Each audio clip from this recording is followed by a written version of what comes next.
Hi, Seth Eshard here from the Seth Eshard Golf Schools and Putt-Rite.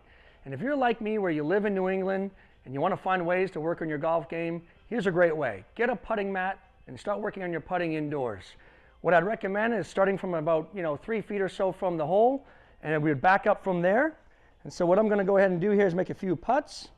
I'm going to work on my stroke. I'm going to work on making some putts.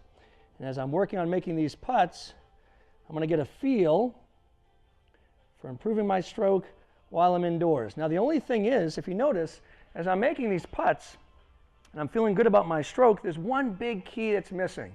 We know that when we play outdoors, we don't always have a straight or a flat lie or a flat putt. So many times we're going to have a breaking putt. And we have to keep in mind what determines the amount of break. Well, it's the speed that you hit the putt at.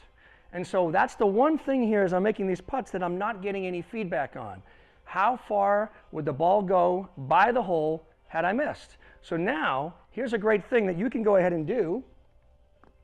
You can go ahead and order our new Putt-Rite Speed Trainer at putt-rite.com.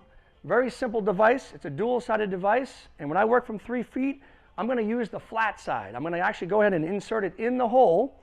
Very simply, take the trainer, put it in the hole. It acts as a cover now, and I can proceed to work on not only my stroke and see if the ball is rolling over the trainer as if it would go in, but getting feedback on what matters most, my speed. Remember, speed again determines the amount of break on any given putt. And as I'm doing that, I'm rolling it over the trainer and realizing that ball went about a foot by the hole. Now what we recommend at Putt-Rite is that from anything inside of 6 feet, or what we call zone 1, we do not want the ball to roll anything past a foot.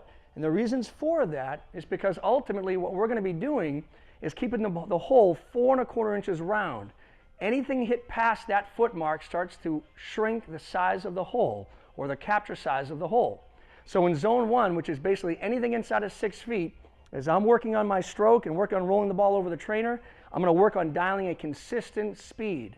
And that's anything from a foot or in from the hole. Now, as I get into longer putts, such as that 6-foot range and beyond, I'm going to go ahead and flip the trainer over. Great way to practice again indoors. This has a lipped side, and our goal on this side now is to leave the ball in the trainer. And why?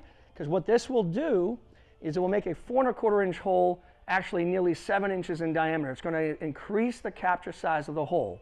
What's great about this also now, as I back away from the hole and I go ahead and try to leave the ball in the trainer, if I was to miss, I'm going to leave generally a short tap in for an easy 2-putt, so we can avoid the dreaded 3-putt.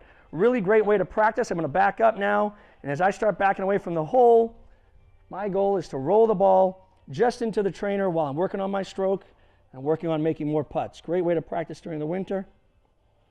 And let's see if we can do that, and I have. So there you have a great way to practice during indoors. Get a mat, get the Putt-Rite Speed Trainer, and best of luck to you for 2018.